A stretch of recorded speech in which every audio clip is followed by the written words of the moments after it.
একজন রোজাদারের জন্য রমজানের প্রতিটি দিনের আমলের রুটিন কি হবে, কিভাবে সে তার রোজা কাটাবে? মাশাআল্লাহ, আমাদের একটা নতুন বই বের হয়েছে এবার, সেটা হলো মাহে রমাদানের 27 আমল। এই যে বইটা একটা হাতের সামনেও আছে, মাশাআল্লাহ।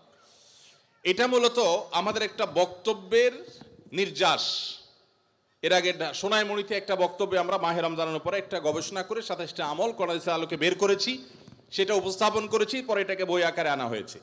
এখানে রমজানে আপনি কি কি করবেন তার সবগুলোর তালিকা দেওয়া আছে।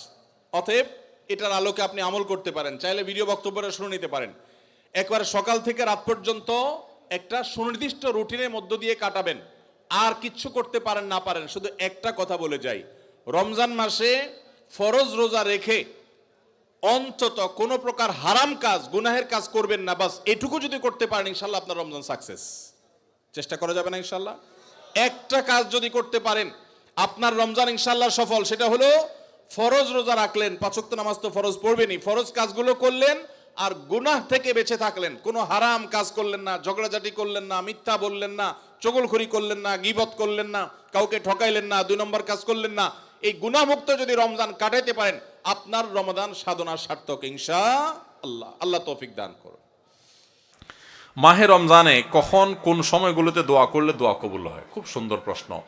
রমাদান মাসে একে তো সারাদিন রোজা রেখে পুরো দিনভর যে কোনো সময় দোয়া করলে দোয়া কবুল হয়। হাদিসে নবী সাল্লাল্লাহু আলাইহি সাল্লাম বলেছেন যে 2 ব্যক্তির দোয়া আল্লাহ তাআলা ফিরিয়ে দেন না। এর ভিতরে একজন হলো আস-সাইম হাত্তা ইফতির, রোজাদার ব্যক্তি ইফতারের আগ পর্যন্ত তার দোয়া কবুল হতে থাকে। সেই যে সাহারি করেছেন তখন থেকে ইফতার আগ পর্যন্ত আপনার দোয়া কবুল হয়। হাঁটতে চলতে ফিরতে আল্লাহর সাথে কথা বলেন, দোয়া করতে থাকেন, এটা একটা সময়। আর রমজান মাসে ইফতারের আগ মুহূর্তের সময়টা স্পেশালি দোয়া কবুল হয়। আর একটা সময় আছে ভোর রাত, এটা সারা বছরই দোয়া কবুলের সময়, কিন্তু রমজানে যেহেতু সুযোগটা বেশি আসে, সাহারি খাইতে আমরা উঠি, এই জন্য ভোর রাতে সাহারি খাইতে উঠলে একটু 2-5 মিনিট দোয়া করবেন। এটা দোয়া করার একটা দারুণ সময়। বেশিরভাগ মানুষ আমরা দোয়া করতে জানি না। আমরা দোয়ার কন্ট্রাক্টরই হুজুরদেরকে দিয়ে দেই, টাকা পয়সা দিয়ে দিই, হুজুর আপনি আল্লাহর সাথে বুঝায় নেন। আপনাকে যদি আমি সুযোগ দেই যে আপনি মাননীয় প্রধানমন্ত্রীর সাথে, প্রেসিডেন্টের সাথে সাক্ষাতের সুযোগ পাইলেন, আপনাকে ব্যবস্থা করে দেওয়া হলো, কেউ একজন সুযোগ করে দিছে আপনাকে যে হ্যাঁ আপনি ওনার সাথে সাক্ষাতের সুযোগ পাইছেন, আপনি চাইলে যাইতে পারেন, 10 মিনিট টাইম পাবেন, আপনার যা চাওয়ার চাইতে পারেন। কি বলেন? এটা শোনার পর সুযোগটা আপনি গ্রহণ করবেন, নাকি বলবেন ভাই আমি তো আসলে অত সুন্দর করে চাইতে যেতে পারবো না, ঠিক আছে আপনি আমার পক্ষ থেকে চাইয়ে দিয়ে, আপনার আমি টাকা দিয়ে দিলাম? করবেন? কোনো পাগলও করবে না। করবে? আর এই চান্স মানুষ হারায় নাকি? যা বলবো প্রধানমন্ত্রী আমার বাড়ি দরকার, গাড়ি দরকার, অমুক আমার দিকে চাইছে, চোখগুলো তুলে ফেলান, হান করেন, তান করেন, যত ধান্দা আছে সব নিয়ে আমরা 15 মিনিটে হাজির করতাম, ঠিক না ঠিক?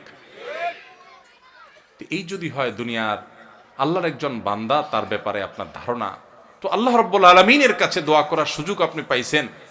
আপনি রমজানের রোজা অবস্থায় দোয়া কবুল হয়, সাহরিতে দোয়া কবুল হয়, দোয়া কবুলের সময়গুলো পাইছেন। কত বড় কপাল পড়া হলে আপনি হুজুরে টাকা দেবেন, হুজুর 200 টাকা দিয়েছে আপনি দোয়া করে দেন। বুঝেন না আমার কথা? আল্লাহ আমাদেরকে দোয়ার গুরুত্ব বুঝার তৌফিক দান করেন। আমরা অনেকে দোয়া করি না কেন? আমরা মনে করি দোয়া করতে অনেক মায়ের পেজ দিয়া বলা লাগে বোধহয়, হুজুররা কি কি কয়, উর্দুতে, ফার্সিতে, আরবিতে কি কি গায়, এগুলো গায়া টাইয়া সুট টুট দিয়া দোয়া টোয়া করা লাগে আল্লাহর কাছে, নাহলে তো আল্লাহ শুনে না। আমি তো এগুলো পারি না, এই জন্য টাকা দিয়ে দিচ্ছি, হুজুর আপনি করে দেন। আসলে কি তাই? আল্লাহ কি এই সমস্ত মায়ের পেজ দেখে? আরে ভাই, যার মুখের ভাষা পর্যন্ত নাই, যে লোকটা কোরআন হাদিসে পাই নাই, তো এগুলো তো আপনাদের থেকে শুনছি। আচ্ছা, আরেকটা কি, রমাদানে কখন দোয়া করলে দোয়া কবুল হয়? রমাদানে কি দোয়া কবুলের আলাদা কোনো সময় আছে কিনা? রমাদানে কখন দোয়া করলে দোয়া কবুল হয় ভাইরা? নবী সাল্লাল্লাহু আলাইহি সাল্লাম বলেছেন সালাতুন লা তুরাদ্দু দাওয়াতুহুম, 3 ব্যক্তির দোয়া ফেরত দেওয়া হয় না। এর ভিতরে এক ব্যক্তি হলেন ওই ব্যক্তি যেই ব্যক্তিকে আল্লাহ তাআলা রোজা রাখার তৌফিক দিয়েছেন। আস-সাইমু হাত্তা ইফতির, ইফতারের আগ পর্যন্ত রোজাদারের দোয়া কবুল হয়। কিন্তু স্পেশালি ইফতারের আগের টাইমটা দোয়া কবুল হয়, যে টাইমে আমরা ছোলা মুড়ি মিশানোতে ব্যস্ত থাকি, ওই টাইমটাতে দোয়া কবুল হয়।